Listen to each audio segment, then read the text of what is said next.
అసలు ఈ రిక్షాలు చూస్తుంటే ఇంకా ఈ రిక్షాలు ఉన్నాయా ఇటు సైడ్ అనిపించింది. ఎన్ని ఇయర్స్ అయిపోతుందో అసలు వీటిని దగ్గరగా చూసి. టైం లేదు, లేకపోతే ఎక్కి అలా ఒక రౌండ్ వేసుకోండొచ్చు. సరే, ఇంకా మాకు ట్రైన్ వచ్చేసింది.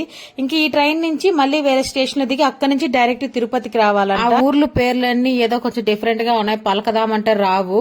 ఇంకే ట్రైన్ ఎక్కినప్పటి నుంచి ప్రతి దగ్గర ఈ మొక్కజొన్న తోటలేండి. వాళ్ళు పైరు అసలు వేస్తున్నారు లేదో కూడా నాకు తెలియట్లేదు. అటు సైడ్ ఎక్కడన్నా చూడండి ఈ మొక్కజొన్న పొత్తులే కనిపిస్తున్నాయి.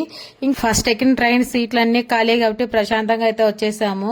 ఇంక ఇక్కడి నుంచి ఉండబోతుంది, ఇక్కడి నుంచి సీట్లు ఉండవని చెప్పారు. ట్రైన్ టికెట్లు బుక్ చేద్దామంటే అవి బుక్ అవ్వట్లేదు, క్యాన్సిల్ అయిపోతూ ఉన్నాయి. సో ఇంకా స్టేషన్ లోనే టికెట్స్ తీసుకున్నారు, జనరల్ కంపార్ట్మెంట్స్ అంటే. అవి ఎట్లుంటాయి ఏమో అనుకున్నా, ఎక్కినాక అర్థమైంది అసలు మనుషులు కాదు చీమలేను ఆ విధంగా ఉన్నారు జనాభా. అసలు ఇంకా మేము ఎక్కిన 1.5 hour కి సీట్లు దొరికాయి, అవి కూడా అడ్జస్ట్ అయి కూర్చున్నాము. ఫ్రీగా అయితే లేదు అసలు, అక్కడ ఛాన్సే లేదు ఫ్రీగా కూర్చునే దానికి.